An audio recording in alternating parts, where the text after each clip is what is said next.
Before we go today, let us read from In Love at Ease, the book that we have been reading a few pages at a time.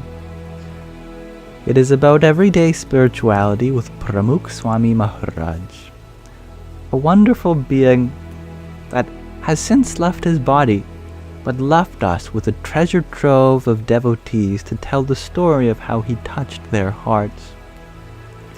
Here in Chapter 2, Part 2, on Atmanishta, self-love, we are discussing how Swamisri advocated to take care of ourselves and how he respected his own self.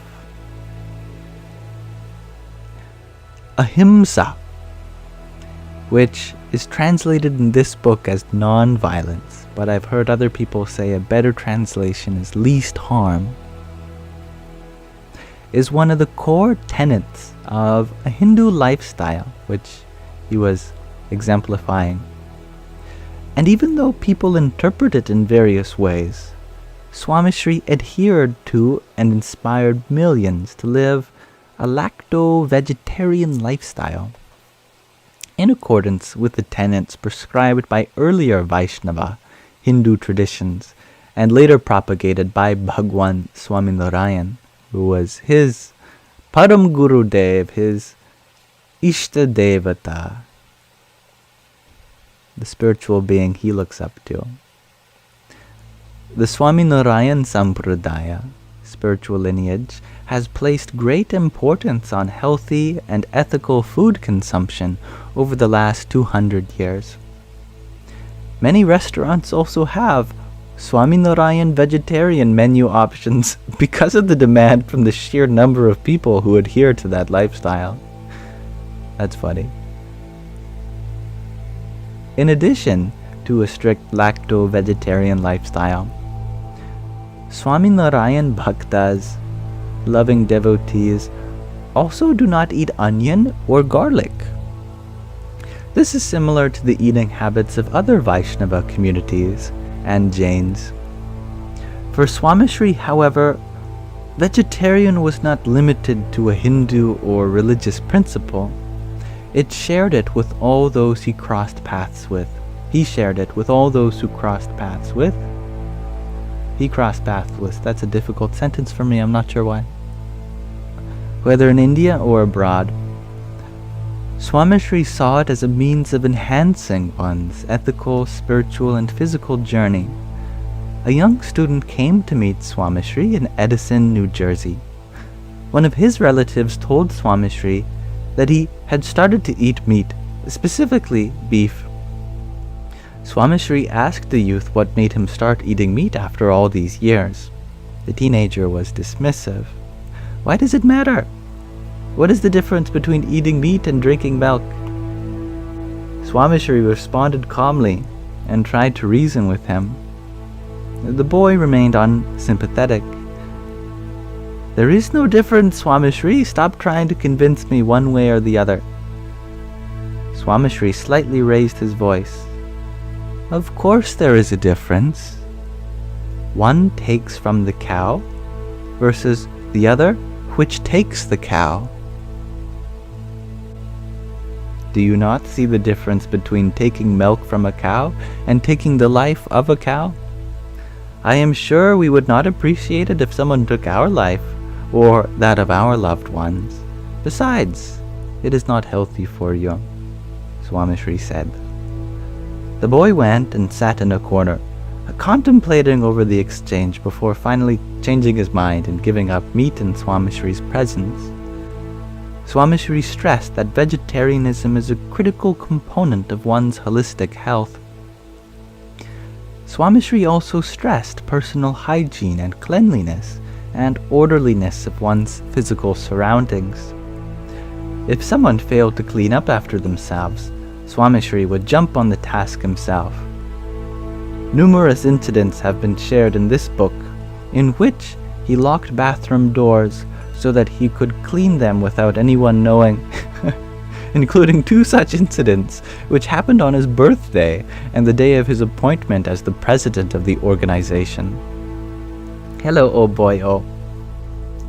More often, he was subtle.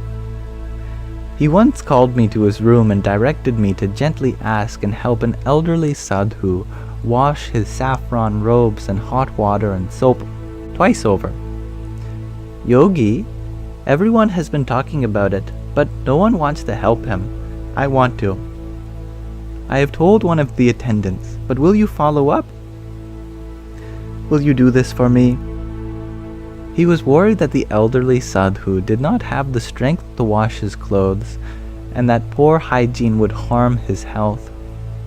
2 days later, he gently flashed his eyes at me when he noticed an improvement in the smell of the robes.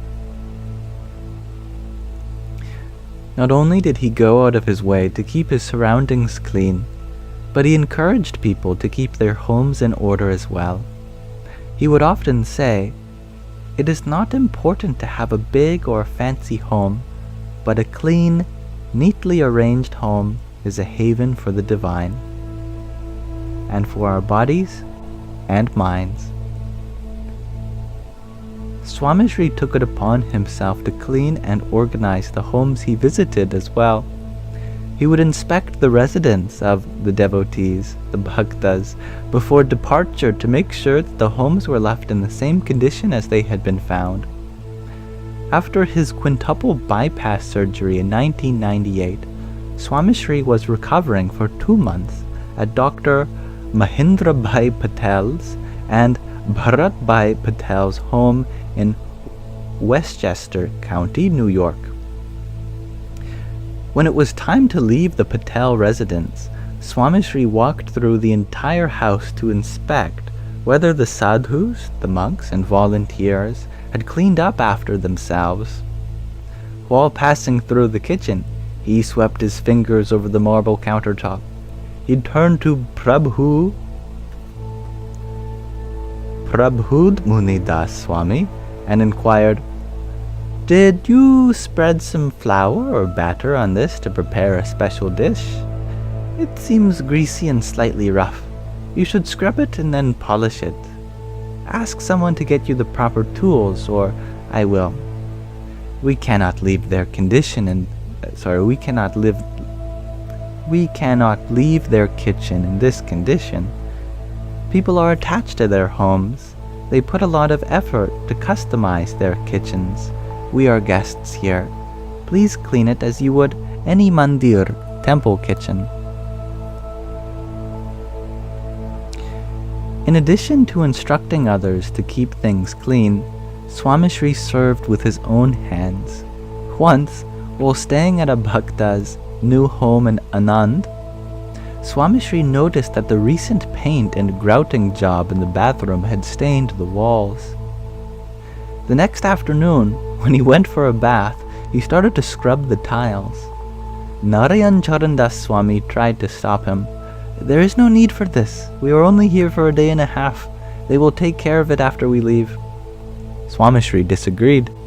"It is our seva, selfless service. They were kind enough to let us stay. We should leave the house in a better condition than we found it in." He also quietly cleaned general bathrooms during and after festivals, and even picked up used datuns, herbal neem wood sticks used to clean teeth, silently. Once, while passing by a filthy bathroom in the hallway of the mandir complex in Bochasan, Swamisri locked the doors only came out after cleaning the entire bathroom block. His ability to lead by example created a corps of volunteers globally who serve by cleaning mandirs and roads around the world. Sometimes this concern extended to the smallest of things. One afternoon, I went into Swamishri's room to show him my book, Eternal Virtues, a collection of stories detailing his virtues. Swamishri looked at the book and started talking to me about my health. I again tried to push the book towards him and urged him to bless me by writing something in it. He asked for a pen, so I handed him a black ink pen. Swamishri handed it back to me and said, according to Hindu traditions, auspicious dedications should be signed in red. You know that. I searched in his pouch but could not find a red pen. I rushed outside to locate one. When I returned, Swamishri had already reached from his wheelchair to a nearby bag and found his red pen. I was in awe. I inquired about his sharp memory. Swamishri, how do you remember where you put everything at this age, and with all the things you have going on? He smiled and said, because I put things where they are meant to be. You, on the other hand, put that black pen in the wrong pouch. Open it up and put it back where you found it, please. Fixing your surroundings is the step to fixing your mind and heart, he said. Swamishri first focused on the basics, the body and its surroundings, and then on helping his disciples reach greater heights of spiritual transcendence.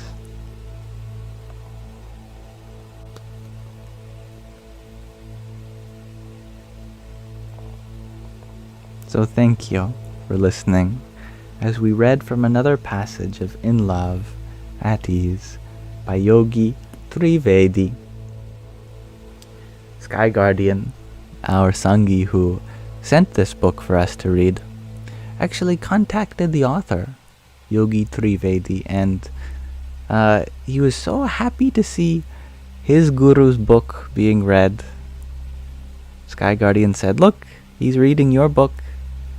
And the 2 words that he responded with was, Bapa's book. He didn't take any ownership for it. Bapa is a term of endearment for Swamishri, which is so lovely. Also, all the proceeds from the book go to help tribal education in India, which is lovely. And I got a copy from Sky Guardian, as I mentioned, Marmander. He probably got it in person at a BAPS Mandir. But maybe I can inquire with him how you can get a copy. And if he is able to send one to you, maybe I can arrange that. I will cover the costs, of course. So Sky Guardian doesn't have to.